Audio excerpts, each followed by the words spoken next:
శ్రీమద్ రామాయణం రామచంద్రమూర్తి యొక్క ఆదర్శవంతమైన జీవితం గురించి 4 మాటలు చెప్పవలసినది అని పెద్దలు ఆదేశించారు. అందున విశేషించి వసంత నవరాత్రులు జరుగుతున్నటువంటి శుభ సందర్భాన్ని పురస్కరించుకొని రామచంద్రమూర్తి యొక్క ఆదర్శవంతమైన జీవితం గురించి మాట్లాడటం కన్నా జీవితానికి పరమ ప్రయోజనం ఏమిటి ఉంటుందన్న ఉద్దేశ్యం చేత దీన్ని అంగీకరించాను. ఇప్పుడో జరిగింది రామాయణం, త్రేతాయుగంలో జరిగింది. ఆనాటి పరిస్థితులు వేరు. ఎందుచేత అంటే ఆనాడు దశకంఠుడైనటువంటి రావణాసురుడు బ్రహ్మగారి గురించి బ్రహ్మాండమైనటువంటి తపస్సు చేసి అందరిలాగే ఆయన వరాలు అడిగాడు. అందరికీ ఏం కోరికుంటుందో అంత తపస్సు చేసి 10 తలకాయలున్న రావణాసురుడికి అదే కోరికుంది. ఏమిటంటే ఈ శరీరంతో ఉండిపోవాలి. ఎవడుకుండదు ఈ కోరిక? అలా కుదరదయా అన్నాడు ఆయన. అంటే పోనీ అయితే కొంతమంది చేతిలో చచ్చిపోకుండా వరం ఇమ్మన్నాడు. సరే, ఎంతమంది చేతిలో చచ్చిపోకుండా కోరుకుంటున్నావో చెప్పమన్నాడు లిస్టు. ఇది ప్రతి పురాణంలోనూ జరిగే విషయమే. అంటే ఆయన పెద్ద లిస్టు ఒకటి చదివాడు. దేవతలు, దానవులు, యక్షులు, గంధర్వులు, కిన్నెరులు, కింపురుషులు వీళ్ళెవ్వరి చేతిలోనూ మరణించకూడదన్నాడు. కానీ ఆయన మనుష్యులను వదిలేశాడు. ఎందుకంటే ఒక తృణీకార భావం. ఇంతమంది చెయ్యలేని పని ఒక మనిషి ఏం చేస్తాడని. అందుకని నన్ను అసలు మనిషిని కోరుకోవడం ఎందుకు అనుకున్నాడు, వదిలేశాడు. ఆనాటి చులకన భావం అది. అసలు మనిషి అంటే లెక్కలోనికి రానిటువంటి రోజులు. అదిగో అట్లాంటి రోజులలో వచ్చినటువంటి అవతారం రామావతారం. దాని ప్రయోజనం రావణాసురుణ్ణి సంహరించేశాడు. ఇప్పుడు చెప్పుకోవడం ఎందుకు? కలియుగంలో 2003వ సంవత్సరంలో ప్రత్యేకించి రోటరీ క్లబ్ వారి దగ్గరికి వచ్చి, నేను వారికి ఏం తెలియదా, వారందరికన్నా చాలా ఆదర్శవంతమైనటువంటి జీవితాన్ని గడుపుతూ సమాజానికి ఇతోధికంగా సేవ చేస్తున్నటువంటి వారి దగ్గరికి వచ్చి రామచంద్రమూర్తి యొక్క గుణ వైశిష్ట్యాన్ని వర్ణించడం ఏమిటి అంటే, రామాయణం ఎంతకాలం జీవించి ఉంటుందో అంతకాలం మాత్రమే మానవత్వం బ్రతికుంటుంది. అది మనం చాలా జాగ్రత్తగా గుర్తుపెట్టుకోవలసిన విషయం. రామాయణం వాల్మీకి మహర్షి వ్రాశారు, కానీ ఆ తర్వాత విశ్వనాథ సత్యనారాయణ గారి వంటి కవి సామ్రాట్టుల దగ్గర నుంచి రామాయణాన్ని స్పృశించని కవి ఉండడు. ఎందుకు మళ్ళీ రామాయణం రాయడం అంటే, విశ్వనాథ సత్యనారాయణ గారే చెప్పారు, తిన్నా అన్నం ఎందుకు తింటున్నావు?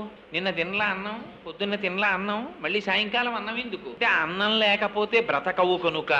బాహ్యంలో శరీరం బ్రతకడం కాదు కావలసినది, లోపల మానవత్వం బ్రతకాలంటే రామాయణం జ్ఞాపకం ఉండాలి, రామాయణం వినాలి, రామాయణం చదవాలి, రాముణ్ణి 1కి 10 మార్లు ఆదర్శంగా గుర్తుపెట్టుకోవాలి. రాముడి యొక్క శీలము, రాముని యొక్క ఆ వ్యక్తిత్వము ఎంత కాలము మానవ జాతి స్మరించుకుంటుందో అంతకాలం మానవత్వం బ్రతికుంటుంది. మానవత్వం బ్రతికి లేనినాడు వాడు ఉపాధి చేత మానవుడేమో కానీ వాడికి రాక్షసుడికి తేడా ఉండదు. దానివల్ల సమాజమునకు అంతటికీ కూడా అభద్రతాభావం ఏర్పడుతుంది, ప్రమాదమునకు లోనవుతుంది. అందుచేత రాముని యొక్క దివ్య గుణములను కీర్తించని వారు ఉండరు. అసలు ఆ అవతారమే చాలా విశిష్టమైనటువంటి అవతారం.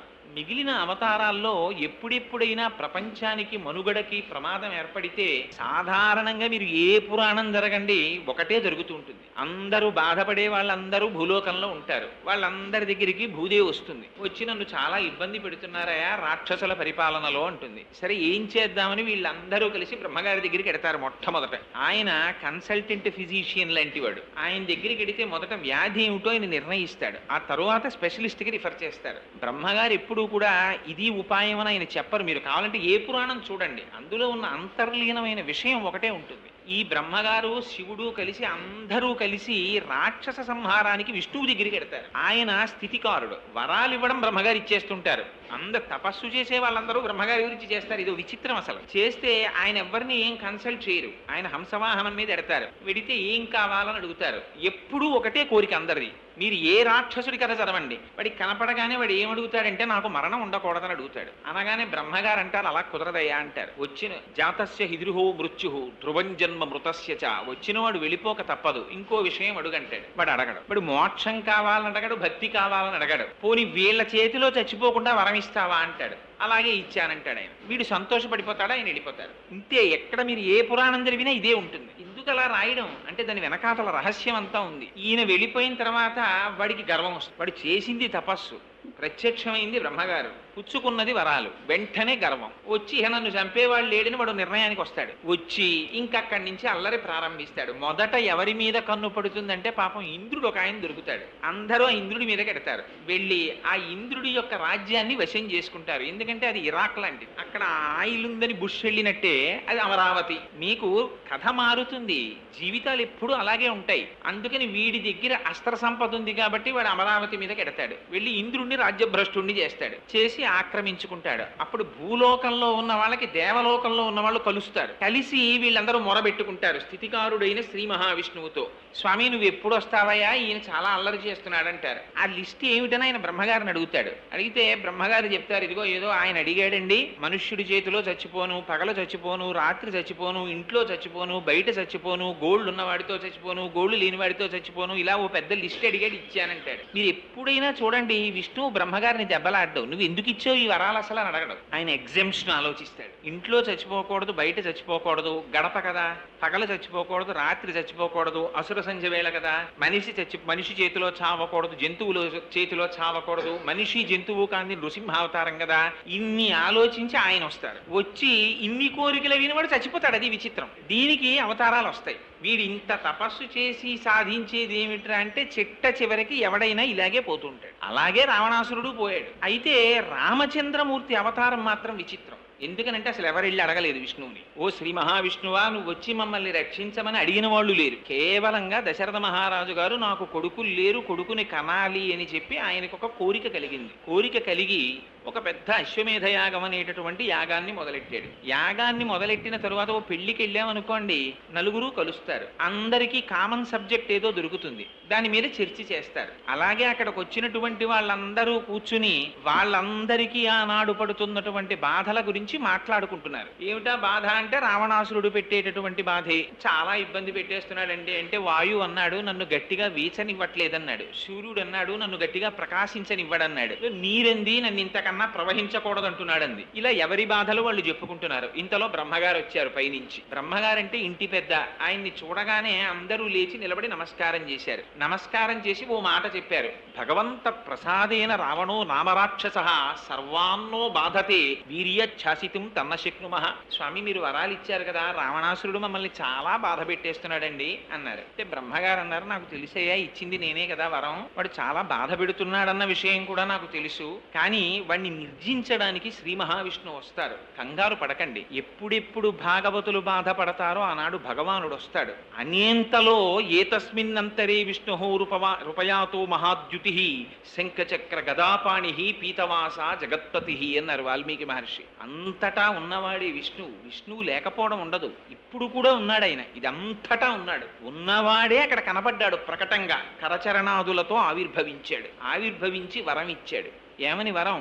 నేను వస్తున్నానయ్యా, వచ్చి హత్వాక్రూరం దురాత్మానం దేవర్షీణాం భయావహం దశవర్ష సహస్రాణి దశవర్ష శతాని చ అన్నాడు. ఆ రాక్షసుడైనటువంటి రావణాసురుణ్ణి నిర్జిస్తాను, తర్వాత 11,000 సంవత్సరములు ఈ భూభారం వహిస్తానన్నాడు. ఏమి ఎవరడిగారు? 11,000 సంవత్సరాలు పరిపాలించడం ఎందుకు అంటే, అప్పటికి మనుష్య జాతి ఎన్ని కష్టాలు పడిందంటే రావణాసురుడి పరిపాలనలో అసలు మనిషిగా బ్రతకడం మర్చిపోయారు. మళ్ళీ మనిషి యొక్క ఔన్నత్యం ఏమిటో చెప్పడానికి 11,000 సంవత్సరములు పరిపాలిస్తానన్నాడు. అందుకొచ్చింది రామరాజ్యం. అందుకని 11,000 సంవత్సరములు పరిపాలిస్తానని వరమిచ్చి దశరథ మహారాజు గారికి తాను కుమారుడనై జన్మిస్తున్నానని తనంత తానుగా ఆయన ప్రకటించుకున్నారు. తత పద్మపలాసాక్ష కృత్వాత్మానం చతుర్విధం పితరం రోచయామాస తథా దశరథం నృపం అన్నారు వాల్మీకి మహర్షి బాలకాండలో. నేనే నలుగురిగా వస్తున్నాను అన్నారు. రామ లక్ష్మణ భరత శత్రుఘ్నులు నలుగురు శ్రీ మహావిష్ణువు. నేను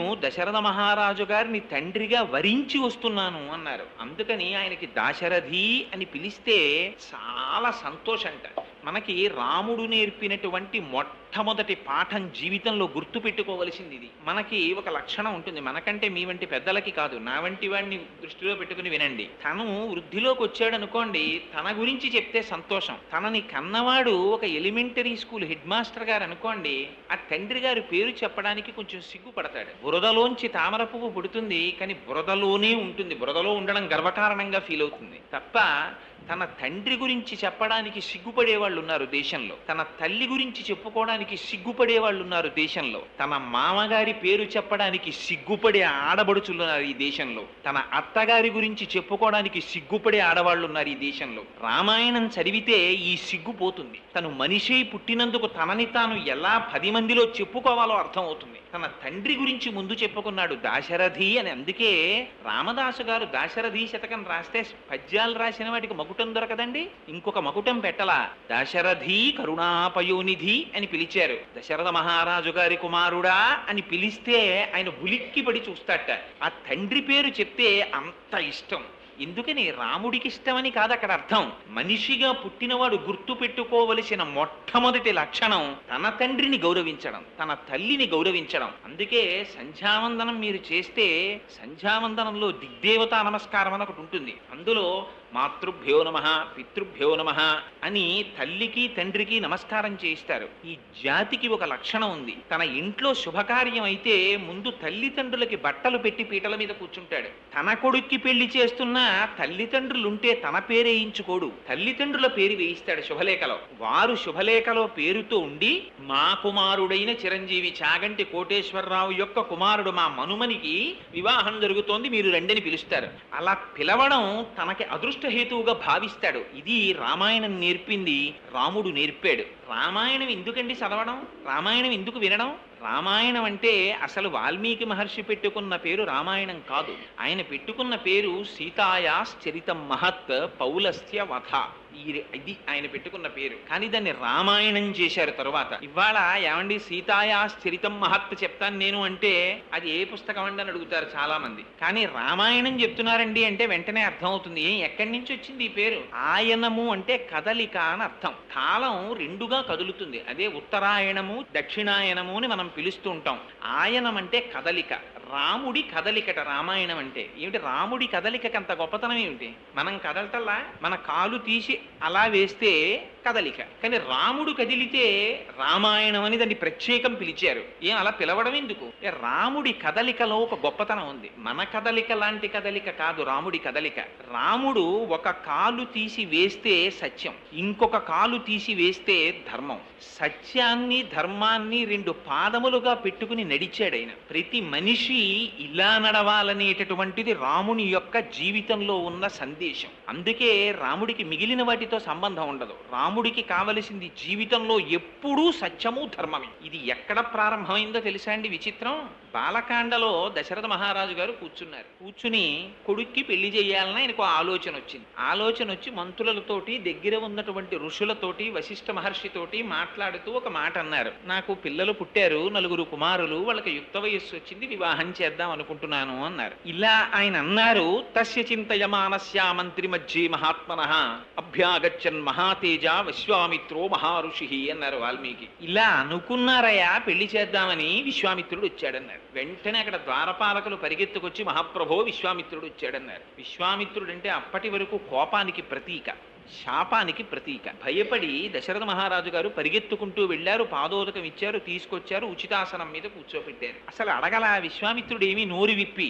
ఈయనకే భయం లోపల. కోపిష్టివాడు ఎవరైనా ఇంటికి వచ్చాడు అనుకోండి ఏమంటాడో అని ముందు ఈయనే మాట్లాడేశారు. మీరు రావడమే చాలా గొప్పండి, మీరు వచ్చారు, ఎంత అదృష్టం మాకు, మీకు ఉచితాసనం బాగుందా, మీకు ఏం కావాలి, మీకు ఏం కావాలంటే అది ఇచ్చేస్తాను, మీకు ఏం కావాలో చెప్పండి, మీకు సేవ చెయ్యడమే నా జన్మకి గొప్ప అదృష్టం అన్నాడు. అన్ని విని ఆయన అన్నాడు, అబ్బా ఎందుకంటే అన్ని విషయాలు చెప్తున్నారు. అహం వేద్మి మహాత్మానం రామం సత్యపరాక్రమం వశిష్ఠోపి మహాతేజ ఏచే మే తపసి స్థితాః అన్నాడు. ఒక సామాన్యుడు మాట్లాడడానికి ఒక ఋషి మాట్లాడడానికి ఎంత తేడా ఉంటుందో చూడండి. నాకు విషయం తెలుసయ్యా, రాముడు గొప్ప సత్యవాది, ధర్మాత్ముడు, సాక్షాత్తు పరబ్రహ్మం. ఇది నేను చెప్పడం కాదు, వశిష్ఠాదులకి కూడా తెలిసి విషయం అన్న. ఈ విషయం అంటే సంతోషించాలా దశరథ మహారాజు గారు, ఉలిక్కి పడాలా?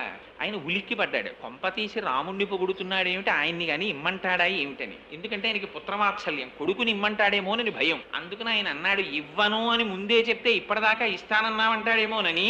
ఊనషోడశ వర్షో మే రామో రాజీవలోచన నయుద్ధ యోగ్యత మస్య పశ్యామి సహరాక్షసై అన్నాడు. యాగం చేస్తున్నానయ్యా, దాన్ని రక్షించడానికి మీ పిల్లలిద్దరినీ పంపిస్తా ఏమిటన్నాడు ఆయన. ఇప్పటి వరకు ఏం కోరితే ఇస్తానన్నాడు దశరథ మహారాజు గారు. తీరా రామలక్ష్మణులు నిమ్మంటే ఇవ్వను అంటే విశ్వామిత్రుడు చెప్పిస్తాడేమోనని చిన్న శ్లేష మొదలెట్టాడు అందులో. ఊనషోడశ వర్షో మే రామో రాజీవలోచన. మా అబ్బాయికి ఇంకా 16 ఏళ్ళు కూడా రాలేదండి, పైగా వాడి కళ్ళు తామర పువ్వులు లాంటివి అన్నాడు. ఆయన అడిగాడా ఈయన కళ్ళు ఎలా ఉంటాయని. ఈయనే చెప్తాడు మా అబ్బాయి కళ్ళు తామర పువ్వులని. ఎందుకంటే తామర పువ్వు సూర్యాస్తమయం అయితే ముకుళించుకుంటుంది, రాత్రి అయితే మా అబ్బాయికి నిద్ర వస్తుంది. పిల్లాడు చూడండి క్వార్టర్లీ వచ్చినా సరే 5వ క్లాస్ వాడు చదువుతాడా, పడుకుంటాడు వాడు. రాత్రి అయితే పడుకుంటావు, తెల్లారకట్ట లేవో, నీకు మార్కులు ఎలా వస్తాయని అమ్మ బాధపడుతూ ఉంటుంది. అలా ఈయన కూడా ఎంత అందంగా చెప్పాడంటే, రామో రాజీవలోచన, మా అబ్బాయి కళ్ళు తామర పూలండి, రాత్రి అయితే నిద్రపోతాడు, రాత్రి అయితే యుద్ధం చేస్తారు రాక్షసులు, మా అబ్బాయి మీకెందుకండి అంటే శపిస్తాడేమోనని రామో రాజీవలోచన, మా అబ్బాయి కళ్ళు తామర పూలండి, మా అబ్బాయి కళ్ళు తామర పూలండి అని మొదలెట్టాడు. నేను వస్తాను, పిల్లాడు వాడేమి యుద్ధం చేస్తాడని. ఆయన అన్నాడు, నువ్వేం రావక్కర్లేదో, మీ అబ్బాయిల్ని పంపించు చాలన్నాడు. కాదనడానికి భయం, ఇవ్వకపోతే ఉపద్రవం. పాపం ఏడుపు వచ్చినంత పని అయిపోయింది దశరథ మహారాజు గారికి. ఆ సమయంలో లేచాడు వశిష్ఠ మహర్షి. లేచి ఉన్న మాట చెప్పేశాడు. ఏమనుకుంటున్నావో, విశ్వామిత్రుడంటే సామాన్యుడు కాడు, ధనుర్వేదం అంతా తెలుసు. నా మాట విని దశరథ రాముణ్ణి పంపించు అన్నాడు. వెంటనే సపుత్రమూర్ధ్యుపాఘ్రాయ రాజా దశరథ ప్రియం దదౌ కుశికపుత్రాయ సప్రీతేన అంతరాత్మన. రామాయణం అంతా ధర్మమేనండి. బ్రహ్మస్థానమునందు ముద్దు పెట్టుకున్నట్టే. ఒక వయస్సు వచ్చినటువంటి పిల్లల్ని ఎక్కడ పడితే అక్కడ ముద్దు పెట్టుకోకూడదు. అందుకని బ్రహ్మస్థానమునందు ముద్దు పెట్టుకుని పంపించట. పంపిస్తే తీసుకెళ్ళాడు. రాముడు, నాన్నగారు నన్ను ఎందుకు పంపిస్తున్నారండి అని అడగలేదు. లక్ష్మణుడు రాముణ్ణి అనుసరించి వెళ్ళిపోయాడు. విశ్వామిత్రుడు రండి నా వెంట అన్నాడు. రండి నా వెంట అన్నప్పుడు రథం ఎక్కడమో, కారు తీసుకురావడమో ఇలాంటివి ఉండవు. మహర్షుల వెనకాతలు వెళ్ళేటప్పుడు ఆయన వచ్చారు, వెనకాతలు వెళ్ళిపోవడమే. పదండి పిల్లలు అన్నాడు విశ్వామిత్రుడు. బయలుదేరారు వెనకాతల. ముందు ఆయన నడుస్తున్నాడు, వెనక పిల్లలు నడుస్తున్నారు. ఎంతసేపు నడిచారో తెలుసా అండి? 12 మైళ్ళ దూరం ఆపకుండా నడిపించేశాడు. 12 మైళ్ళు నడిచేటప్పుడు కూడా ఎక్కడ లక్ష్మణుడు రాముడిని అడగలేదు, రాముడు విశ్వామిత్రుడిని అడగలేదు. ఏమంటే ఎక్కడికి ఎడుతున్నామండి మనం, ఎందుకు ఇంత దూరం నడిపిస్తున్నారు, మనం ఏ ఊరెడుతున్నామని కూడా వాళ్ళు అడగలేదు. 12 మైళ్ళు పుత్రకామేష్టి చేస్తే 60,000 సంవత్సరముల వయస్సు కలిగిన దశరథ మహారాజు గారికి పుట్టి ఎండకన్నెరుగునటువంటి జీవితాన్ని కడికి హంసతూలికాతల్పముల మీద పడుకున్న రామచంద్రమూర్తి ఎంతటి ధర్మ నిష్ఠాగరిష్ఠుడంటే, ఎదురుగుండా మహర్షి నడుస్తున్నారు, అంతే పరమ ప్రయోజనం. ఆయన వెనకాతల నడిచి వెళ్ళిపోయారు. వెళ్ళిపోతే చీకటి పడింది. పిల్లల వంక చూశాడు విశ్వామిత్రుడు. చూసి అలసట చెంది ఉన్నారు. ఆపాడు. ఆపి, రామ గృహాణవత్స సలిలం మా భూత్కాలస్య పర్యత, నీకు మంత్రోపదేశం చేస్తానోయ్, ఆచమనం చెయ్యన్నాడు. ఏమిటా మంత్రాలు? మంత్రగ్రామం గృహాణత్వం బలామతిబలాంస్తథ అన్నారు వాల్మీకి మహర్షి. అవి ఏకంగా మంత్రముల యొక్క సమూహములట. ఆ మంత్రాలు ఉపదేశం పొందితే ఏమవుతుంది అంటే, నచ సుప్తం ప్రమత్తం వా దర్శయిర్షంతి నైరుతాహ అన్నారు. అసలు ఆకలి ఉండదు, దాహం ఉండదు, అలసట ఉండదు, రాక్షసులు నిర్జించలేరు, అటువంటి బలం పొందుతావు. అందుకని ఈ మంత్రాల్ని నీకు ఉపదేశిస్తున్నాను అన్నారు. ఆ మంత్రాల్ని ఉపదేశం పొందాడు. తాను లక్ష్మణుడికి ఉపదేశించాడు. గడ్డి తీసుకొచ్చి నేల మీద వేసి దీని మీద 2 పిల్లలు కలిసి పడుకోండి అన్నాడు విశ్వామిత్రుడు. 2 పిల్లలు రాముడు లక్ష్మణుడు కలిసి పడుకున్నారు. ఎలా పడుకున్నారంటే, ఏమిటో హంసతూలికా తల్పాలు అలవాటైపోయి బొత్తిగా తీసుకొచ్చి ఇలా గడ్డి మీద పడుకోబెట్టాడండి. మమ్మల్ని నిద్ర పట్టక అటు ఇటు దుర్లుతూ పడుకోలేదుట. ఇవాళ మహర్షి యొక్క సన్నిధానంలో పడుకునేటటువంటి అదృష్టం మాకు కలిగిందని ఆ రాత్రి అత్యంత సౌఖ్యంగా నిద్రపోయేట. ఎందుకు ఈ మాట అండం మహర్షి? నిద్ర పట్టేది ఎప్పుడు పడుతుందో తెలుసా అండి? శరీరమునకు కలిగినటువంటి బడలిక చేత నిద్ర పట్టదు.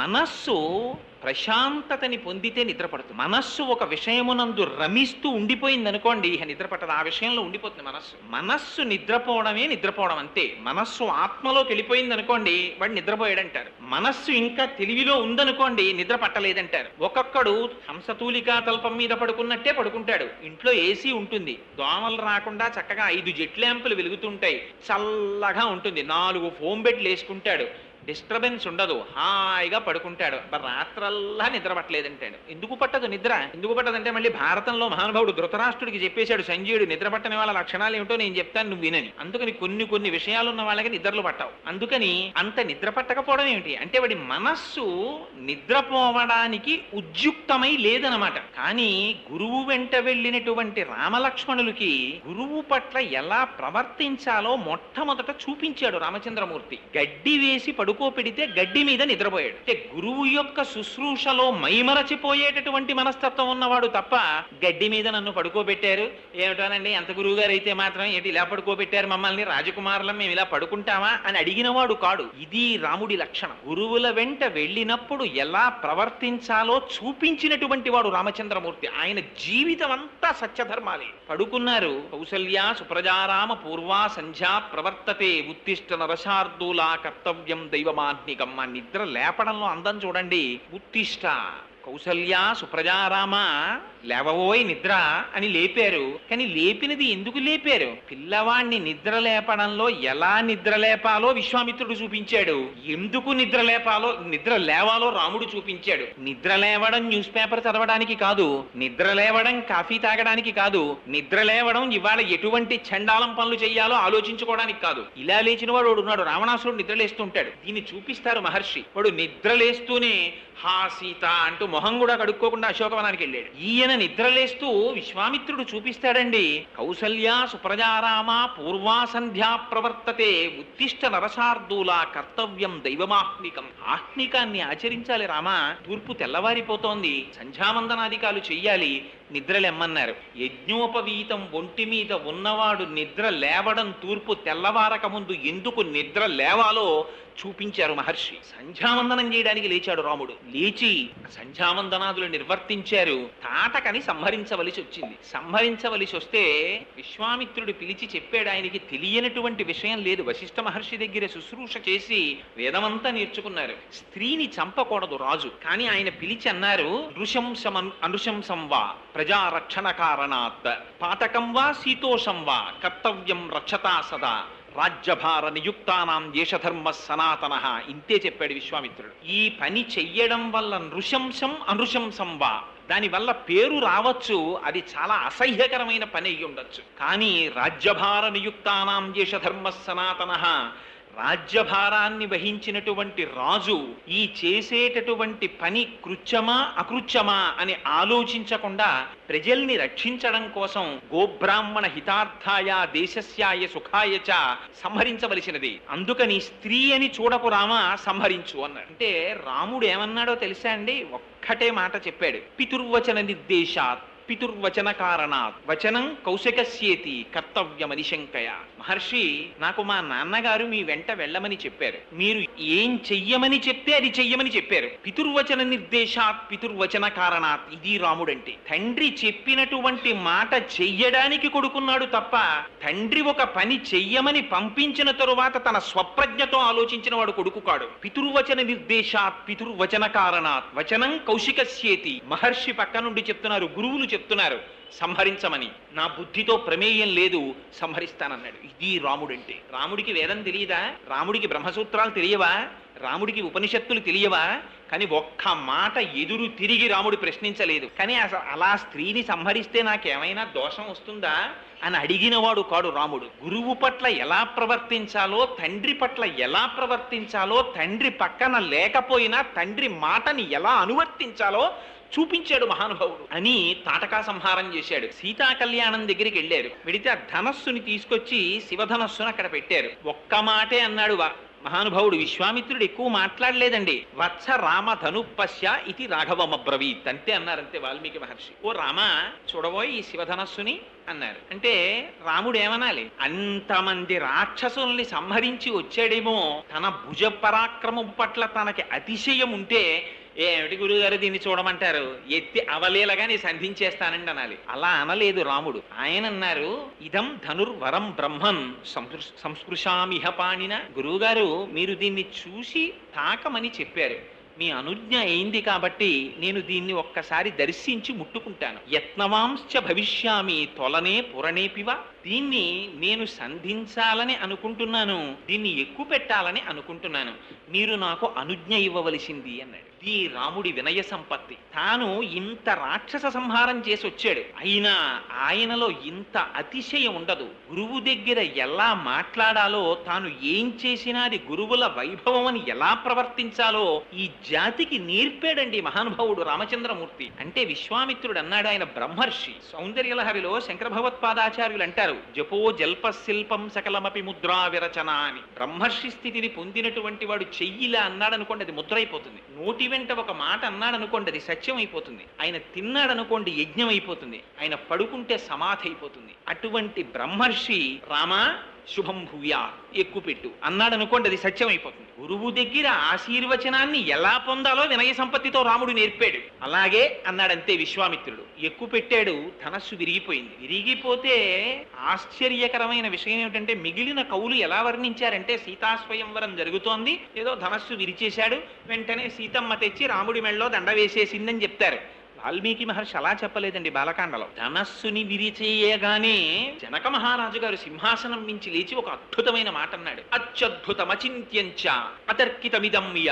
ఏమి పరాక్రమమయ్యా రాముడిది, ఎవరు శివధనస్సు నిక్కు పెడతారో వాళ్ళకి పిల్లనిస్తానని మాటనిచ్చాను, అందుకని నా కూతుర్ని రాముడికి ఇస్తాను, కానీ ఈ మాట దశరథ మహారాజు గారికి కబురు చేస్తానన్నాడు. ఇది మనం నేర్చుకోవలసిన విషయం. తాను ఎంత గొప్పవాడు కానివ్వండి, తాను ఎంత చదువు చదవనివ్వండి, తను ఎంత పెద్ద ఉద్యోగంలోకి వెళ్ళనివ్వండి, తన భార్యని తానించుకున్న నాడు, తన భర్తని తానించుకున్న నాడు వాడు మళ్ళీ ఎల్కేజీకి వచ్చేసినట్టు లెక్క.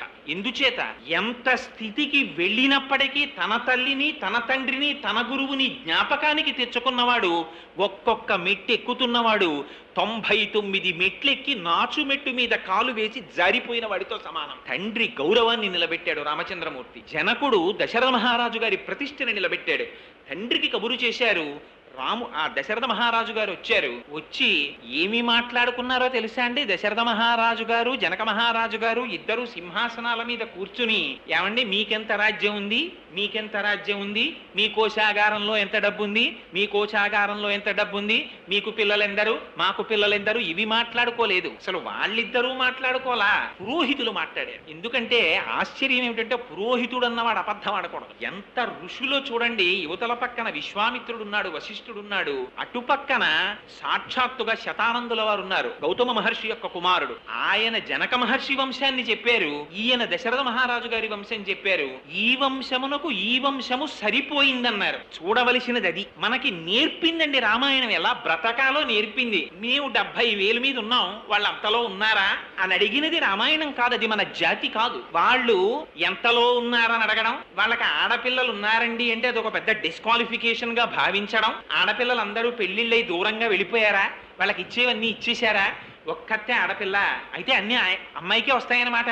నాన్నగారికి ఏమైనా కొంచెం దీర్ఘకాలిక అనారోగ్యం ఉంది, ఎంత తొందరగా పోతారో అని ఆనందంగా మాట్లాడిన మాటలు రామాయణాన్ని నమ్ముకున్న జాతి మాటలు కావు. వాళ్ళు మాట్లాడుకున్నవి ఎంతసేపు వంశాలు చూశారంతే. చూసి కన్యాదానం చేస్తూ ఎంత గొప్ప మాట అన్నాడో తెలుసా అండి జనకుడు? ఇయం సీత మమ సుత సహధర్మచిరీతవ ప్రతీచ్ఛ చైనాం భద్రంతే పాణిం గృహ్ణీష్వపాణిన పతివ్రత మహాభాగా ఛాయేవానుగతా సదా. రామా, ఈ పిల్లని నీకు ఎందుకు ఇస్తున్నానో తెలుసా? అమ్మయ్య, మా అమ్మాయిని నువ్వు చేసుకుంటున్నావని తాబేదారుగా నిలబడి మాట్లాడలేదు జనక మహర్షి, తలెత్తుకుని మాట్లాడాడు. ఇయం సీత, ఈవిడ సీత. ఒక చోట అయితే అన్నారు, అసలు సీతమ్మ తల్లి సభలోకి వచ్చేటప్పటికి రాముడికి కనపడలేదు ఏమీని. ఎందుకు కనపడలేదంటే, ఆవిడ సాక్షాత్తుగా భూమిలోంచి వచ్చిన అయోనిజ. శ్రీరంగ హర్మ్య తవమంగళ దీపరేఖాం అంటారు పరాశర భట్టర్లు శ్రీగుణరత్న కోశంలో. దీపాలకి దీపం ఆ తల్లి. ఆవిడ కాంతిలో రాముడికి అసలు సీత ఎక్కడుందో కనపడలేదుట. జనక మహారాజు గారు చెప్పవలసి వచ్చింది, ఇదిగో సీతని. ఇయం సీత మమసుత. ఆ తల్లి నాకు కూతురై జన్మించి జానకి అని పేరు పెట్టుకుని జనకుణ్ణి నన్ను ఉద్ధరించిందయా అని ఆవిడ చెయ్యపట్టి ప్రతీచ్ఛ చైనాం భద్రంతే పాణిం గృహ్ణీష్వపాణిన. ఈవిడ పాణిని నీ పాణితో స్వీకరించు. దీని కొరకో తెలుసా? కామపత్నిగా కాదు, ధర్మమునందు నీతో కలిసి అనువర్తిస్తుంది ఈమె. ఈమె పతివ్రత. ఈనాటి నుంచి ఈమె చేసేటటువంటి పూజలు తన కొరకు చేసేటటువంటి పూజలు కావు. మీరొక్క విషయం జ్ఞాపకం పెట్టుకోండి. నేను ఇంత పరుషంగా మాట్లాడానని మీరు అనుకోవద్దు. మీరు ఇవాళ దేవాలయానికి వెళ్ళండి, ఎంత ఆశ్చర్యకరంగా ఉండండి. వాడు అభిషేకం చేసుకోవడానికో ఓ రూపాయి పావలా ఇచ్చి పూజ చేసుకోవడానికో వస్తాడు. వీడి అసాధ్యం కూడా అక్కడికి వచ్చి చెప్తాడు వీడి గోత్రం. ఆత్రేయ గోత్రస్య కోటేశ్వరరావు శర్మనామధేయస్య. పోని పాపం ఆయన ఏదో ఆ వరుణి గుచ్చుకుని లోపలికి వెడదాం అనుకుంటాడు. మా ఆవిడ పేరండి సుబ్రహ్మణ్యేశ్వరి, అది చెప్తాడు. మా అబ్బాయి పేరండి, ఇది చెప్తాడు. మా అమ్మాయి పేరండి, అది చెప్తాడు. మా మేనల్లుడి పేరండి, అవి చెప్తాడు. 14 మంది పేర్లు చెప్పి రూపాయి పావలా దక్షిణ ఇచ్చి అక్కడ కూర్చుంటాడు. అది అనకూడదని కాదు, దానికి ఒక పద్ధతి ఉంది. యజమాని పేరు చెప్తే చాలు. ఆత్రేయ గోత్రస్య కోటేశ్వరరావు శర్మ నామధేయస్య ధర్మపత్ని సమేతస్య సకుటుంబస్య సపరివారస్య అని చెబితే అందులోకి అందరూ వెళ్ళిపోతారు. ఇంకా మళ్ళీ యజమాని పేరు చెప్పి భార్య పేరు చెప్పి, లేకపోతే భర్త కన్నా తాను గొప్పదాన్నని భార్య పేరు మీద పూజ చేయించుకుని, అల్లుడు బతికుండగా మనవడి పేరు మీద పూజ చేయించి, ఇది మన జాతి లక్షణాలు కావు. ఎవరు ఎంతవరకో అంతవరకే నేర్పింది భారతీయ సాంప్రదాయం. దీన్ని చూపించాడు దశరథ మహారాజు గారు, దీన్ని చూపించాడు జనక మహారాజు గారు. ఈవిడ పతివ్రత, మహాభాగా. ఇప్పటి వరకు పూజలు ఎందుకు చేసిందో తెలుసా? కన్నెపిల్లగా ఉన్నప్పుడు తగిన వరుడు రావాలని చేసింది. ఇప్పుడు ఎందుకు పూజలు చేస్తుందో తెలుసా? ఆవిడ పతివ్రత, నీ ఉన్నతి కోసం పూజ చేస్తుంది. ఆవిడ అడుగు తీసి అడుగు వేస్తే దేనికేస్తుందో తెలుసా? నీ యశస్సుని నిలబెట్టడానికి ప్రవర్తిస్తుంది, నీ కీర్తిని ఇనుమడింప చేస్తుంది. అటువంటి తల్లిని నీకు ధర్మక్షేత్రంగా ఇస్తున్నాను రామా. ఎంత పదిలంగా కాపాడుకుంటావో. భారతీయ ధర్మం రామాయణం నేర్పిందండి భార్యను ఎలా చూసుకోవాలో. భార్యని చిట్ట చివర వాల్మీకి మహర్షి అంటారు, పతివ్రత మహాభాగా ఛాయేవానుగతా సదా. నీడ మనిషిని ఎలా అనువర్తిస్తుందో అలా అనువర్తిస్తుందయా సీతమ్మ నీతో అని ఇచ్చారు. పాణిగ్రహణం చేశాడు. సీతమ్మ తల్లితో రామచంద్రమూర్తి అంత సంతోషంగా ఎందుకుండేవారోట తెలుసా అండి? దానికి కారణం చెప్పారు. దారాహ పితృకృతాయితి అన్నారు వాల్మీకి మహర్షి. ఎప్పుడు అనుకునేవారట రాముడు, నాకు చిన్నతనంలో నేను ఏం తినాలో మా నాన్నగారు నిర్ణయించారు, నేను ఏం చదువుకోవాలో మా నాన్నగారు నిర్ణయించారు, నాకు ఎవరు గురువుగా ఉండాలో మా నాన్నగారు నిర్ణయించారు, నేను ఏమి పొందాలో మా నాన్నగారు నిర్ణయించారు. అటువంటి వారు నా జీవితం పండించుకోవడానికి ఎటువంటి వ్యక్తి నాకు సహధర్మచారిణిగా రావాలో వారికి తెలియదా? అటువంటి తండ్రి చేత నిర్ణయింపబడిన కాంత ఈమె అని దారాహ పితృకృతాయితి. మా తండ్రి అయిన దశరథ మహారాజు గారి చేత నిర్ణయింపబడిన యోగ్యురాలైన భార్య అని గౌరవించారట సీతమ్మ తల్లిని. భార్యని గౌరవించడానికి హేతువు ఏదో రామాయణం నేర్పింది. తన తండ్రి చేత నిర్ణయింపబడినటువంటి వివాహం. ఇవాళ మన జాతి ఎంత దౌర్భాగ్యానికి వెళ్ళిపోయిందంటే, వీడే పెళ్లి కార్డు వేసుకుంటాడు, తల్లి తండ్రి లేని అనాథ వేసుకున్నట్టు. ఐ ఇన్వైట్ ఏమిటి అంటే వీరికి ఎవరు లేరా? అది కూడా సైడ్ హెడ్డింగ్లే. పోనీ ఆ పిలవడంలో కూడా ఏతత్ శుభముహూర్తమునకు పెద్దలు నిశ్చయించినారు కాన తామెల్లరూ విచ్చేసి మదర్పిత చందన తాంబూలాది సత్కారములను స్వీకరించి మమ్మ ఆనందింపచేయ ప్రార్థన, గౌరవంగా పిలవడం. అది లేదిప్పుడు. సుముహూర్తం 7 గంటల 2 నిమిషాలు మే 13 వేదిక ఫలానా చోటు, విందు నా బొంద, ఏదో ఫలానా చోటుకి అడుక్కు తినేవాళ్ళ నువ్వు వస్తే మేము పెడతాం. ఆ వచ్చిన వాడు అక్షతలు వెయ్యక్కర్లేదు. వాడు ఎందుకు వస్తాడంటే బఫేకి వస్తాడు. రాగానే వాడి చేతిలో పళ్ళెం పెడతారు. వాడు అన్నార్తితో వచ్చిన వాళ్ళ పళ్ళెం అందుకుని అక్కడ పెట్టేటటువంటి వాడి దగ్గరికి వెడితే వాడు 2 చేతులతో సవ్యసాచిలా ఈ చేత్తో పప్పు, ఈ ఎడం చేత్తో అన్నం వాడి విస్తట్లో ఇలా పారేస్తాడు పళ్ళెంలో. అది అట్టుకుని వాడి చెప్పులతో మూల నిలబడి అది ఇది కలుపుకు తింటూ ఉంటాడు. మళ్ళీ వాడికి ఆకలేస్తే మళ్ళీ ఏ పదార్థం ఎక్కడ పెడుతున్నారో అక్కడికి వెళ్ళి నిలబడతాడు. మళ్ళీ వాడికి వేస్తారు, వాడు తెచ్చుకు తింటాడు. ఇది శుభలేఖ అలా అయింది. కానీ ఆనాడు జరిగినటువంటి వివాహాలు, ఆనాడు జరిగినటువంటి సాంప్రదాయాలు అటువంటివి కావు. ఎంత గౌరవంగా ప్రవర్తించాలో నేర్పింది రామాయణం, నేర్పాడు రామచంద్రమూర్తి. అందుకని దారాహ పితృకృత, ఇది మా నాన్నగారు చేసిన పెళ్ళయ్య, మా నాన్నగారు ఇచ్చినటువంటి భార్య అని గౌరవించాట భార్యని, సీతమ్మ తల్లిని. అయితే తండ్రి గారు నిర్ణయించినంత మాత్రము చేత గౌరవింపబడినది కాదుట, మామగారు చేసిన నిర్ణయం సక్రమమైనదే అని నిరూపించిందిట సీతమ్మ. ఎలా నిరూపించింది అంటే గుణాక్షాపి అన్నారు వాల్మీకి మహర్షి. తన గుణముల చేత, తన ప్రవర్తన చేత రామునికి యోగ్యమైన ఇల్లాలిని అని నిరూపించిందిట సీతమ్మ. అలా సీతారాములంటే ఇద్దరూ కలిసి నడిచారట. ఆశ్చర్యం ఏమిటో తెలుసా అండి? రాముడికి సర్వకాలముల యందు కావలసినది ధర్మమే. హాయిగా వైవాహిక జీవితాన్ని గడుపుతున్నాడు ఆయన. ఎప్పుడూ తండ్రి గారిని ఏమీ అడగలేదు. ఒకనాడు దశరథ మహారాజు గారు తొందరపడిపోయి తనంత తాను ముహూర్తాలు పెట్టేసుకుంటుంటాడు. ఆయనకు అదో అలవాటు దశరథుడికి. ఒకనాడు సభ తీర్చాడు. సభికులందరూ కూర్చున్నారు. కూర్చున్న తర్వాత వాళ్ళందరినీ పిలిచాడు. పిలిచి చైత్ర శ్రీమాన్ అయం మాస పుణ్య పుష్పితకానన యవ్వరాజ్యాయ రామస్య సర్వం మే ఉపకల్ప్యతాం. ఇది చైత్రమాసం. చాలా శుభప్రదమైనటువంటి మాసం. అందుకని మా అబ్బాయి రామచంద్రమూర్తికి యవ్వరాజ్య పట్టాభిషేకం చేద్దాం అనుకుంటున్నాను. నాకు ఈ మధ్య పీడకలలు వస్తున్నాయి. ఆ పీడకలలు వస్తే ఎక్కువ కాలం జీవించడం చెప్తారు. అటువంటి దుర్నిమిత్తాలు కనపడుతున్నాయి. యోగ్యుడైన కుమారుడు ఉన్నాడు కనుక వాడికి యవ్వరాజ్య పట్టాభిషేకం చేసేద్దామని అనుకుంటున్నాను. మీ అందరికీ మనస్సుల్లో ఉన్న మాట నిష్కర్షగా చెప్పండి అన్నాడు. ఇది ధర్మం అంటే. తనకి పెద్ద కుమారుడని పట్టాభిషేకం చేయలా, రాముడికి అటువంటి యోగ్యత ఉన్నదో లేదో సభికుల్ని అడిగాడు దశరథ మహారాజు గారు. వాళ్ళన్నారు, అలా అడగగానే యవ్వరాజ్యాయ రామస్య సర్వం మేవ ఉపకల్ప్యతాం అంటే ఇచ్ఛామోహి మహాబాహుం రఘువీరం మహాబలం గజేన మహతాయాంతం రామం ఛత్రవృతాననం అయోధ్యకాండ. వాళ్ళన్నారు, ఇంకా ఎప్పుడో చేస్తానంటామేమిటయా దశరథ మహారాజా, ఎప్పుడెప్పుడు నీ కొడుకు ఏనుగు మీద అంబారీలో ఊరేగుతాడా అని మేము ఎదురు చూస్తున్నాం, తొందరగా చేయవయ్యా పట్టాభిషేకం అన్నారు. అంటే దశరథుడు వెంటనే ఒప్పేసుకున్నారని చెప్పేసి సంతోషంగా లేచి వెళ్ళిపోలేదండి. ఆయన అన్నాడు, ఉరే మిమ్మల్ని నేను 60,000 సంవత్సరాలు పరిపాలించాను, మిమ్మల్ని కన్నబిడ్డల్లా చూశానురా, ఇన్నాళ్ళు పరిపాలించి ఇప్పుడు రాముడికి యవరాజ్య పట్టాభిషేకం చేస్తానంటే చేసేయి అని తొందరపడిపోతున్నారు.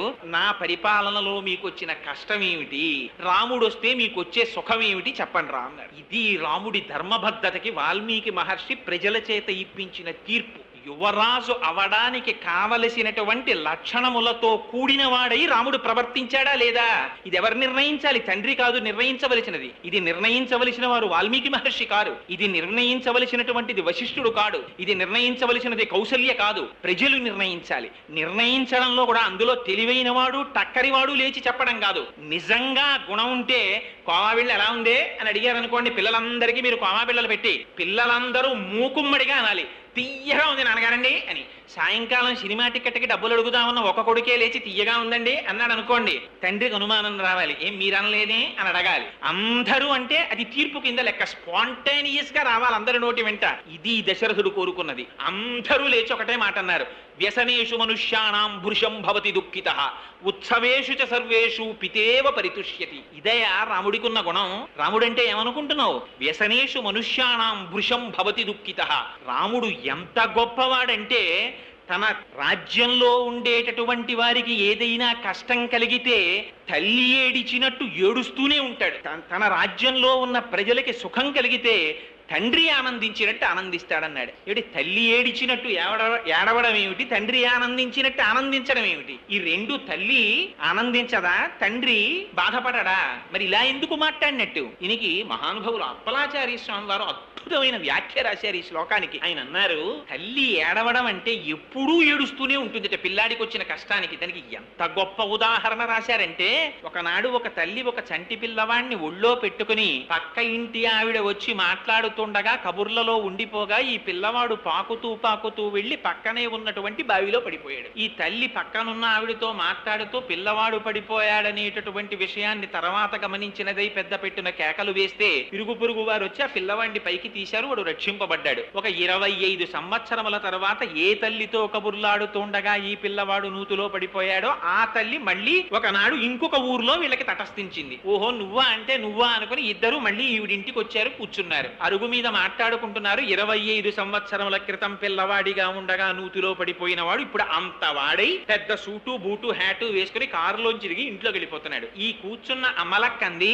అమ్మా ఆనాడు మన ఇద్దరం మాట్లాడుకుంటూ ఉండగా నూతులో పడిపోయిన వాడు వీడే కదూ అని అడిగిందిట. అవునమ్మా, నా అదృష్టం బాగుండి బతికి బట్ట కట్టాడు, కానీ ఆనాడు నీతో మాట్లాడటంలో పిల్లవాడి సంగతే మరిచిపోయానని ఇప్పుడు తల్లి కళ్ళంబట నీళ్లు ఎట్టుకుని కళ్ళు ఒత్తుకుంటుందిట. అప్పుడెప్పుడో నూతులో పడిపోతే ఇప్పుడు కళ్ళు ఒత్తుకోవడం ఎందుకు అంటే, ఆనాడు తాను ఆదమరచి ఉండడం చేత పిల్లవానికి కలిగినటువంటి దుఃఖానికి ఇప్పటికీ తల్లి బాధపడుతూనే ఉంటుంది. ఇది భృశం భవతి దుఃఖితః, తల్లికుండే లక్షణం. పితేవ పరితుష్యతి, తండ్రి తాను సుఖపడాలని కోట, తన కొడుకు సుఖపడితే చాలట తాను సుఖపడినట్టు ఫీల్ అవుతాడు. వాడు వాలంటరీ రిటైర్మెంట్ పట్టేస్తాడు, ఉన్న ఫ్లాట్ అమ్మేస్తాడు, కొడుక్కి వీసా తీసుకొస్తాడు, అమెరికా పంపించేస్తాడు. అమెరికా వెళ్ళిపోయినటువంటి కొడుకు 2 సంవత్సరాలైనా వెనక్కి రాకుండా, నాన్నగారు చాలా మంచి ఉద్యోగం వచ్చింది, ప్రమోషన్ మీద ప్రమోషన్, ఇప్పుడు 10 రోజులు సెలవు పెట్టానంటే చీఫ్ ఎగ్జిక్యూటివ్ పోస్ట్ పోతుంది, నేను రావట్లేదు, నాకో కారు మా ఆవిడకో కారు 2 కార్లు కొనుక్కొని బ్రహ్మాండమైన ఫ్లాట్ కొనుక్కున్నానండి, ఏసీ కారులో ఎండలో వెడుతూ మీకు ఉత్తరం రాశాను, వెనక సీట్లో కూర్చుని మీరు సంతోషించవలసింది అని కార్డు రాస్తే రోహిణీ కార్తెలో ఈ ఉత్తరం వాడి ఇంటికి వస్తే పెంకుటింట్లో ఉన్న తండ్రి ఈ కార్డు అట్టుకుని నెత్తి మీద ఆచ్ఛాదనం వేసుకుని ఎదురింట్లో పడుకున్న వాళ్ళని నిద్రలేపి కార్డు చూపించి సంతోషపడిపోతాడు. ఈయన ఎక్కాడా ఏమైనా కారు, ఈయనకెందుకు సంతోషం, ఈయన ఎక్కక్కర్లా, తన కొడుకు ఎక్కితే చాలు ఈయన సంతోషపడిపోతాడు. పితేవ పరితుష్యతి, ఇది తండ్రికొక్కడిగా ఉంటుంది ఈ లక్షణం. ఈ రెండూ రాముడిలో ఉన్నాయా.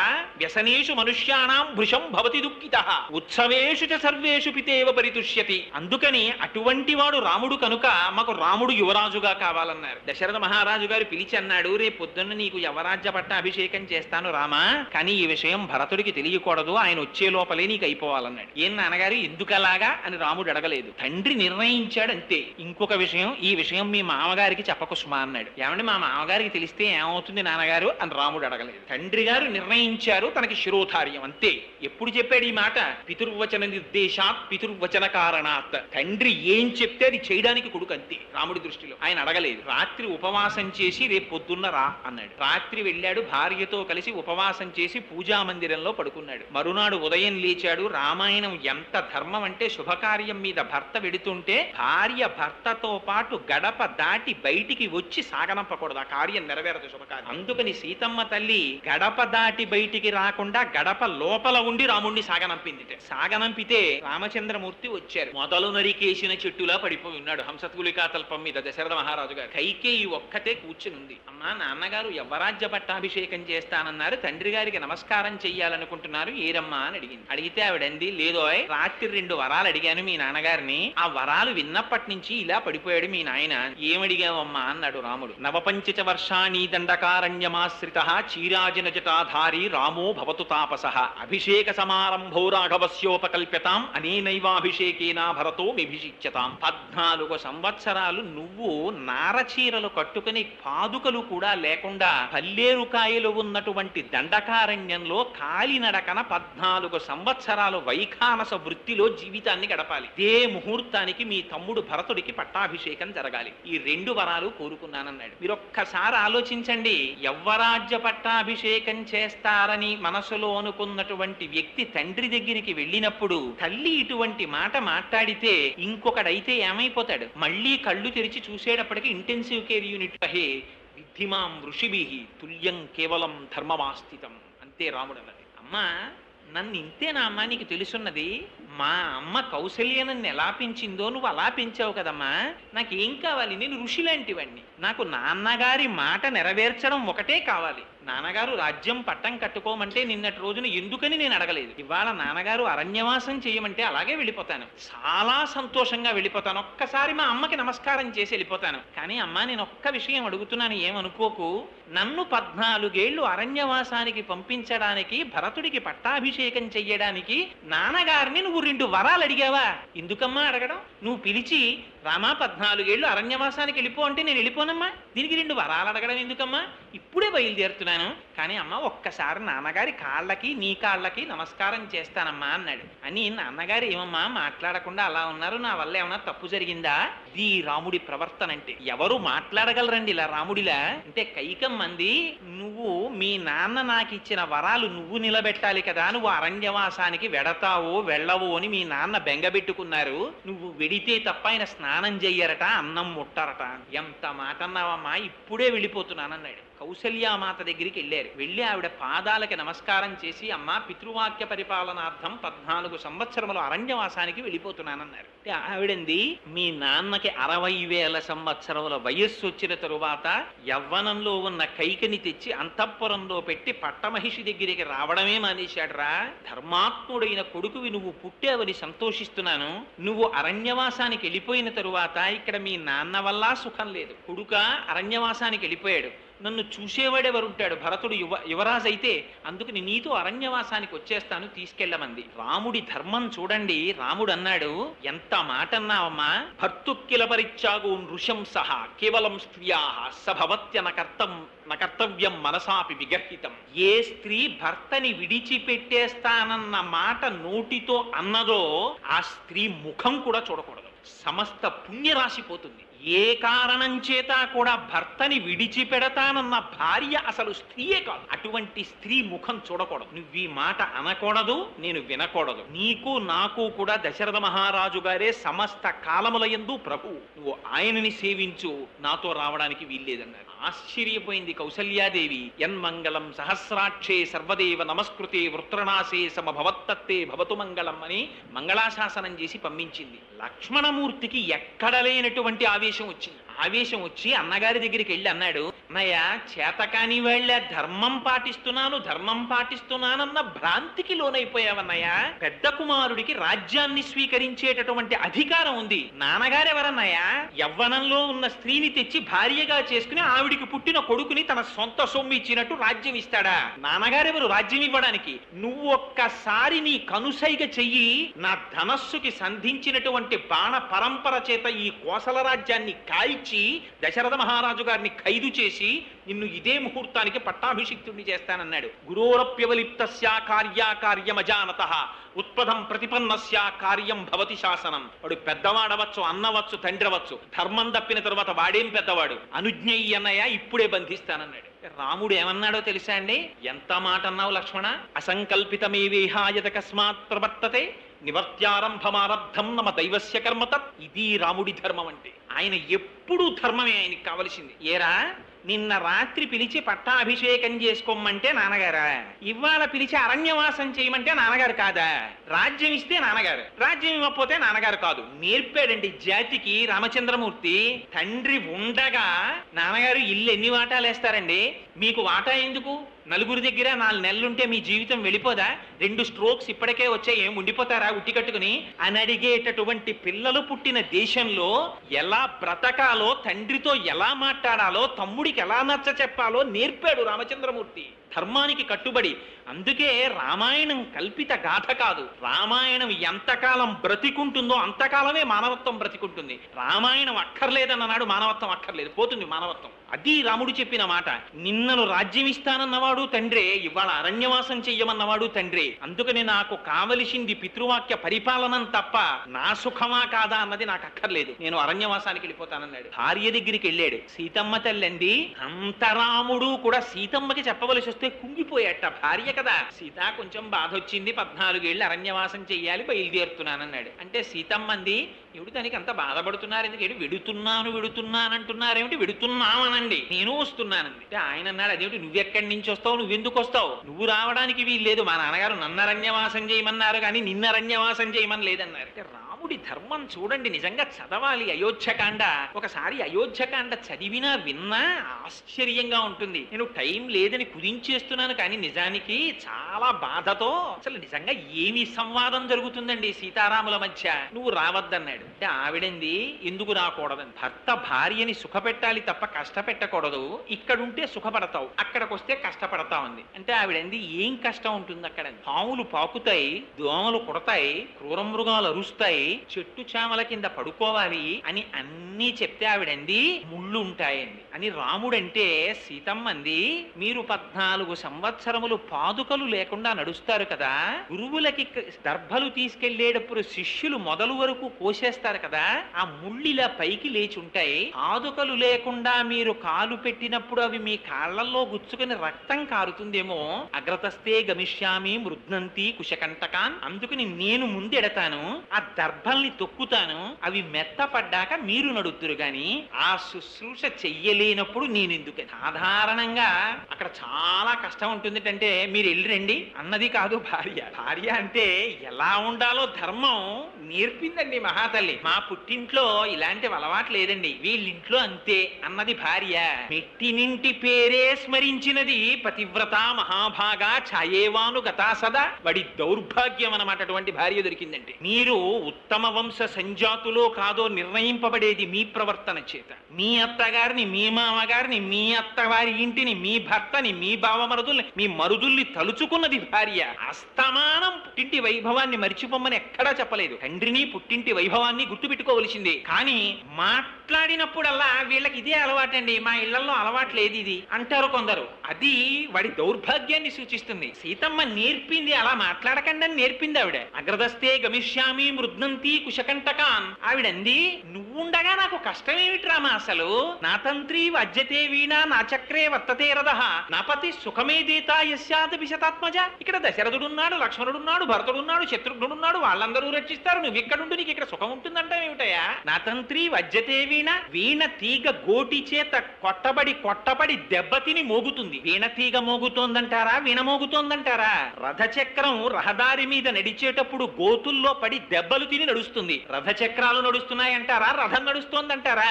అమ్మ నిద్ర లేచి నిద్ర మంచం మించి దిగుతుంటే అరిచేతులు అమ్మ కాళ్ళ కింద పెట్టి నడిపించేటటువంటి 1000 మంది కుమారులు ఉండవచ్చుగాక. ఇంతమంది ఇచ్చేటటువంటి సుఖం, భర్త ఇచ్చేటటువంటి సుఖం ముందు కోటో వంతుకి సరిపోదు. నువ్వున్నది అయోధ్య, నువ్వు లేనిది అరణ్యం, నాకు అక్కర్లేదు, నీతో వస్తానంది. అంటే రాముడు అన్నాడు, ఎంత చిత్రమైన మాట అన్నాడో తెలుసా అండి? ఇది రాముడు అనగలడు, వేరొకడు అనలేడు. విప్రియం చ కర్తవ్యం భరతస్య కదాచన సహిరాజా ప్రభుస్త్వైవ దేవస్య చ కులస్య చ. సీత, భరతుడు రాజవుతున్నాడు, ఆయన యువరాజు అవుతాడు. నువ్వు వదిన గారిగా ఇంతకు ముందు నువ్వు మరిది కదా అని, ఓయ్ భరత ఇలా రావోయ్ అని పిలిచి స్వతంత్రంగా ఆయనకి కొన్ని పనులు చెప్పేదానివి. ఇప్పుడు అలా పిలవకు సుమా, ఆయన యువరాజు, మన కుల గౌరవం ఆయన చేతిలో ఉంది, ఆయన సింహాసనం మీద కూర్చుంటాడు. అరమరికలిరిగి భరతుడి పట్ల గౌరవంతో ప్రవర్తించడం నేర్చుకో. ఇది రాముడు చెప్పిన మాట. తన రాజ్యాన్ని భరతుడు కొట్టేస్తుంటే ఈ మాట భార్యకి చెప్పగలిగినటువంటి వాడు ఉంటాడండి ప్రపంచంలో? తన కుల గౌరవం మీద, తన తండ్రి మాట మీద, తన తమ్ముడి రాజ్యాధికారం మీద రాముడికున్న ప్రేమ అటువంటిది. నేను విననేగాక వినను. అహం గమిష్యామి వనంసు దుర్గమం మృగాయుతం వానరైర్యుతం అహం నివశ్యామి యథాపితుర్గృహే తవైవ పాదాయుపగృహ్య సంయుత అని అవతార ప్రయోజనాన్ని జ్ఞాపకం చేసింది అమ్మవారు. నేను అక్కడే ఉంటాను అరణ్యంలో అంటే, భార్య ఎటువంటిదో గుర్తెరగకుండా భర్త తాళి కట్టిన దగ్గర నుంచి ఏ పని పడితే ఆ పని చెప్పకూడదు. ఇది రాముడు చెప్పిన తీర్పు. భగవంతుడి చేత ఇయ్యబడినటువంటి కానుక భార్య. అందుకని ఎప్పుడు పడితే ఎప్పుడు, ఎలా పడితే అలా తను ఎక్కడికో తనకిష్టమైన పనులు చెయ్యడానికి వెళ్ళిపోతూ భార్యని కూడా నీ ఇష్టంతో సంబంధం లేదు, నన్ను కట్టుకున్న తర్వాత నా ఇష్టం అని చెప్పేసి అస్తమానం ఆవిడ్ని బలవంత పెట్టకూడదు. భార్యని ఎంత జాగ్రత్తగా చూసుకోవాలో నేర్పాడండి రామచంద్రమూర్తి. ఎందుకని జనక మహారాజు గారు కన్యాదానం చేస్తూ చెప్పాడు, ఈవిడ కామ్యపత్ని కాదు, నీ చిత్తం వచ్చినట్టు నీ చేతిలో ధనస్సు పట్టుకున్నట్టు, కత్తి పట్టుకున్నట్టు నీ ఇష్టం వచ్చినట్టు వాడడానికి వీల్లేదు. ఈవిడ పతివ్రత, మహాభాగా, ఛాయేవానుగతా సదా, అందుకిస్తున్నాను రామా అన్నాడు. ఆ మాట గుర్తు పెట్టుకున్నాడు. తను ఎందుకు కన్యని స్వీకరించాడో గుర్తు పెట్టుకున్నాడు. నీ అంత నువ్వు పరిపూర్ణమైన మనస్సుతో వస్తున్నావో లేదో పరిశీలించడానికి ఈ మాట అన్నాను. ఇంత నిండు మనస్సుతో నాతో నువ్వు వస్తే స్వాగతిస్తున్నాను సీత, నాతో రా అన్నాడు. ఇది రాముడి ధర్మం. ఇవాళ మన దిక్కుమాలిన సంస్కారం ఏ స్థితికి వచ్చిందంటే, తాళి కట్టిన దగ్గర నుంచి ఆదివారం వస్తే వీడు 6గురిని పోగేసుకొస్తాడు, హాల్లో కూర్చుని అట్టముక్కలతో ఆట మొదలెడతాడు, ఆవిడ కాఫీలు తీసుకొచ్చి వీడికి అందించాలి. ఎందుకు అంటే, నేను తాళి కట్టాను కాబట్టి నా ఇంటి పెరటిలో ఉన్న గొర్రెకి, నా ఇంటిలో ఉన్న భార్యకి తేడా తెలియనటువంటి సంస్కార రహితమైన స్థితికి మనం చేరిపోయాం. రాముడు తాను తాళి కట్టినటువంటి భార్యని అరణ్యవాసానికి తీసుకెళ్లడానికి ఇష్టపడిన భార్యని ఎంత పరిశీలించి తీసుకెళ్లాడో చూడండి. నిష్కారణంగా భార్యని కష్టపెట్టకూడదు, ఆవిడ కంటి వెంట నీటి బిందువు రాలకూడదు. ఇది నేర్పాడు రాముడు. ఈ ధర్మాన్ని చూపించాడు మహానుభావుడు. అరణ్యవాసానికి వెళ్ళాడు. భరతుడు గబగబా వెంట వెళ్ళాడు. అన్నయ్య, రాజ్యం నాకు అక్కర్లేదన్నయ్య అన్నాడు. నిజంగా భరతుడు లాంటి క్యారెక్టర్ ఎక్కడ ఉంటుందండి? ఏమి క్యారెక్టరైజ్ చేశారండి వాల్మీకి మహర్షి. రామాయణం అనుభవించాలంతే. నిజంగా రామాయణం రామచంద్రమూర్తి క్యారెక్టరు ఏదో అందానికి చెప్తానన్నాను గాని, నా మొహం నేను పట్టుకొచ్చి దాన్ని గంటన్నరలో నేనేం చెప్పను రాముడి గురించి. కానీ అసలు నిజంగా పాపం భరతుడికి తెలియనే తెలియదు రాముడు అరణ్యవాసానికి వెళ్ళిపోయాడని. వచ్చి కైకమ్మ తల్లి కాళ్ళ మీద పడ్డాడు. పడి, అమ్మ నాన్నగారు ఎక్కడా ముందు తండ్రి గారికి నమస్కారం చేద్దామని వెళ్ళాడు, కనపడలేదు. కైకమ్మ దగ్గరికి వచ్చి కైకమ్మ పాదాల మీద పడ్డాడు. పడితే ఆవిడంది, ఉత్తిష్టోత్తిష్ట కింశేషే రాజన్ పుత్ర మహాయశ అంది. ఓ రాజా లేవోయ్ అని. హడిలిపోయాడు పిడుగుపడ్డట్టు. ఇది నన్ను రాజా అంటోంది ఏమిటి? తండ్రి గారు ఉన్నారు, తండ్రి గారికి ఏదైనా అమంగళం జరిగితే పెద్దన్న గారు రాముడు ఉన్నాడు, మధ్యలో నేను రాజునేమిటని హడిలిపోయట్టు ఆయన. అక్కర్లేని పదవి, అక్కర్లేని బిరుదు పక్కన తగిలిస్తే సన్మార్గంలో ఉన్నవాడు ఎంత బెంగ పెట్టుకోవాలో చూపించాడు రామాయణంలో. ఉత్తిష్టోత్తిష్ట కింశేషే రాజన్ పుత్ర మహాయశ అంటే అదేమిటమ్మా అంత అన్యాయమైన మాటలంటున్నావు, నేను రాజునేమిటమ్మా? రాజుగారైన దశరథ దశరథ మహారాజు గారు ఏరమ్మా అన్నారు. అంటే ఆవిడ్ని దేవతలు ఆవహించారు. ఆవిడంది, ఏమిటో అంత బెంగెట్టుకుంటావు, యాగతి సర్వభూతానాం తాంగతింతే పితాగత, అన్ని భూతాలు చిట్ట చివరికి ఎక్కడికి పోతాయో మీ నాన్న అక్కడికే పోయాడో అంది. అడిగిపోయాడు. అదేమిటమ్మా, అయితే నాన్నగారు శరీరం విడిచిపెట్టేశారా అన్నాడు. విడిచిపెట్టేశారంది. అంటే అమ్మా మరి రాముడేడమ్మా అంది. అని నేను నిజంగా 30 రోజుల రామాయణం చెప్తే ఇవన్నీ చెప్పాలనుకున్నానండి. ఎన్ని మహాపాతకాల చిట్టాయో చెప్పాడు. రాముడు ఇటువంటి దోషాలు ఏమైనా చేశాడా, ఎందుకు పంపించేశారు రాజ్యంలోంచి అని అడిగాడు. ఆవిడంది, రాముడు అలాంటి దోషాలు ఎందుకు చేస్తాడండి, కైకకి తెలుసు అలాంటి దోషాలు చేయలేదు, నేనే అడిగేవారా, అడిగి పంపించేశాను రా, నీకు పట్టం కడదామని పట్టాభిషేకం చేసేసుకోంది. భరతుడు అన్నాడు, యావన్న రామం ద్రక్ష్యామి లక్ష్మణం వా మహాబలం వైదేహీం వా మహాభాగాం నమే శాంతిర్భవిష్యతి యావన్న చరణౌ భ్రాతు పార్థివ్యం జనాన్వితౌ శిరసాధారయిష్యామి నమే శాంతిర్భవిష్యతి. మనకెంత అశాంతి కల్పించావమ్మా.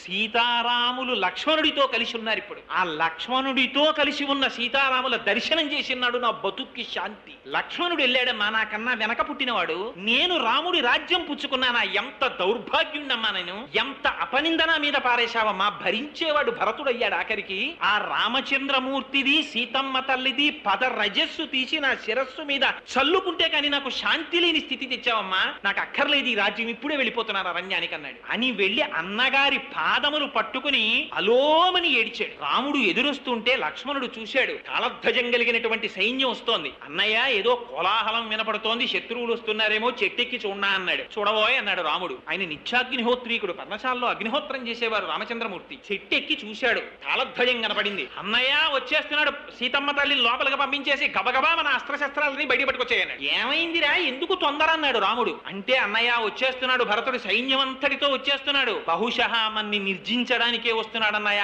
రాజ్యం తీసుకున్నది కాకుండా నిన్ను నన్ను చంపడానికి వస్తున్నాడు, పట్టుకొచ్చే ఈ బాణాలన్నీ అన్నాడు. అంటే రాముడు అన్నాడు కింద నుంచి లక్ష్మణుడి వంక చూసి, లక్ష్మణ నీకు రాజ్యం కావాలంటే భరతుడికి చెప్పి ఇప్పించేస్తాను, కిందకి దిగన్నాడు. పాపం ఇలాంటి మాటలు వినబడగానే నీళ్లు జల్లిన పాలల్లా జారిపోతాడు లక్ష్మణుడు. కిందకి దిగి చేతులు కట్టుకు నిలబడ్డాడు. నిలబడ్డాక రాముడు అన్నాడు, రే ధర్మమర్థంచ కామంచ పృథివీంచ అపి లక్ష్మణ ఇచ్చాపి భవతామర్థే ఏతత్ ప్రతి శృణోమితే.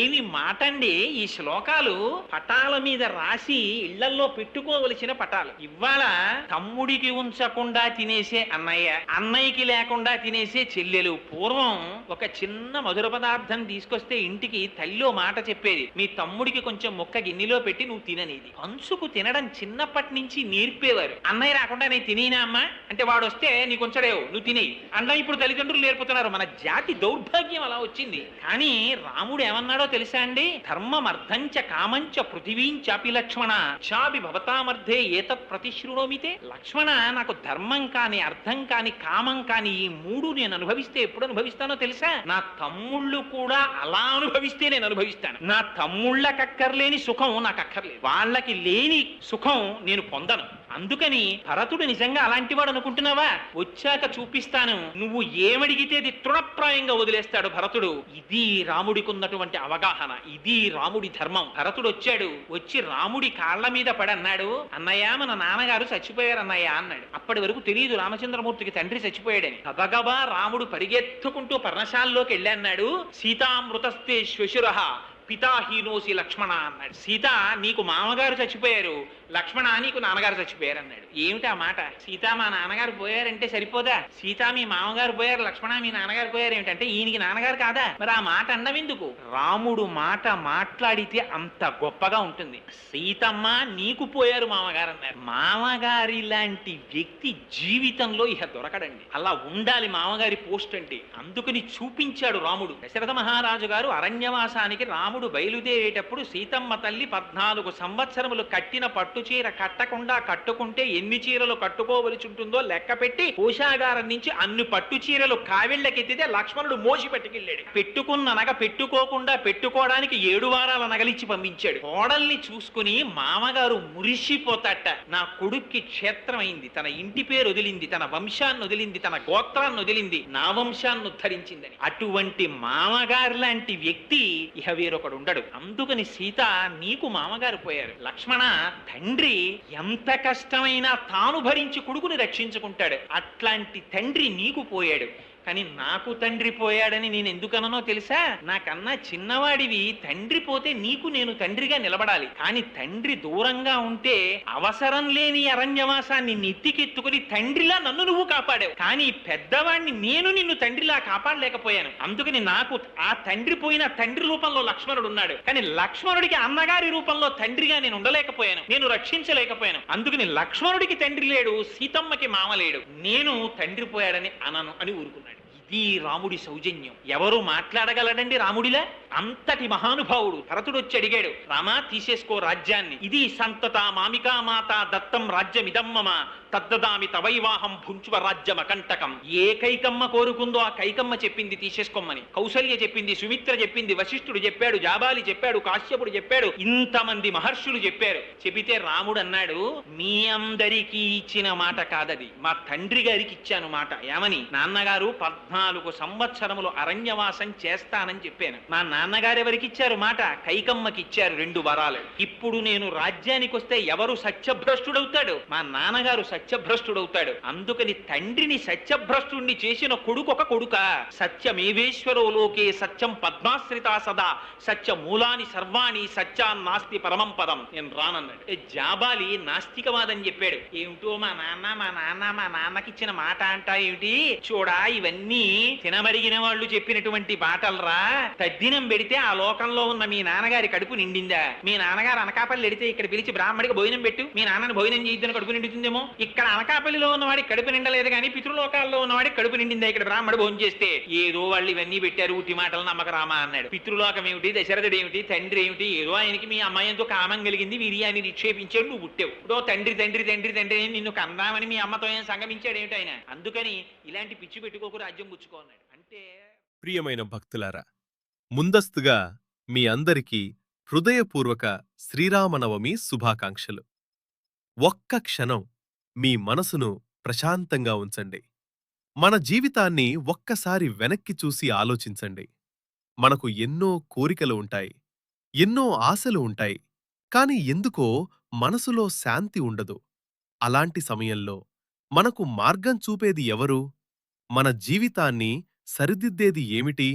భక్తులారా, దానికి సమాధానం ఒకటే: శ్రీరాముని జీవితం. శ్రీరాముడు కేవలం ఒక దేవుడు కాదు, ఆయన ఒక ఆదర్శం, ఒక ధర్మమూర్తి.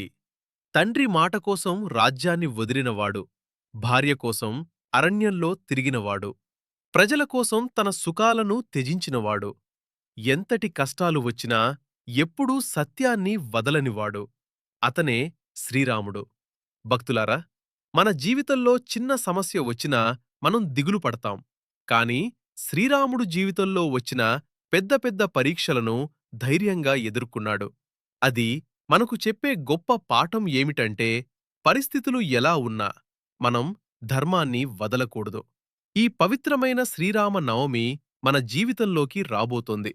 ఇది కేవలం పండుగ కాదు, మనసును మార్చే ఒక పవిత్రమైన రోజు. ఈ రోజు నుంచి మనం ఒక చిన్న నిర్ణయం తీసుకుందాం.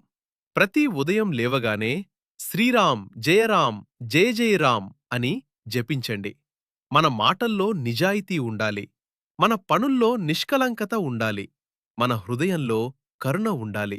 ఎవరినైనా బాధపెట్టినా వారిని క్షమించండి. ఎవరైనా సహాయమడిగితే చెయ్యగలిగినంత చెయ్యండి. అదే నిజమైన శ్రీరామ భక్తి. భక్తులారా, శ్రీరాముడు మన జీవితాన్ని ఒక్కసారిగా మార్చడు, కాని ప్రతిరోజు మనలో ఒక మంచి మార్పు తీసుకొస్తాడు. మీరు గమనిస్తారు, మీ మనసులో శాంతి పెరుగుతుంది, మీ జీవితంలో ధైర్యం వస్తుంది, మీ ఆలోచనల్లో స్పష్టత వస్తుంది. అదే శ్రీరాముని అనుగ్రహం. ప్రియమైన భక్తులారా, ఈ దివ్యమైన సందేశం మీ హృదయానికి తాకితే ఒక్కసారి జై శ్రీరామ్ అని కామెంట్లో రాయండి. ఈ సందేశాన్ని ఇంకో భక్తుడికి షేర్ చేయండి. ఇంకా ఇలాంటి ఆధ్యాత్మిక బోధనలు వినాలంటే శ్రీ చాగంటి బోధన ఛానల్ను సబ్స్క్రైబ్ చేయండి. మళ్ళీ మరో దివ్యమైన ఆధ్యాత్మిక ప్రయాణంలో కలుద్దాం. మీ జీవితంలో శాంతి నిండాలి, మీ హృదయం భక్తితో నిండాలి. జై శ్రీరామ్. శుభం భవతు.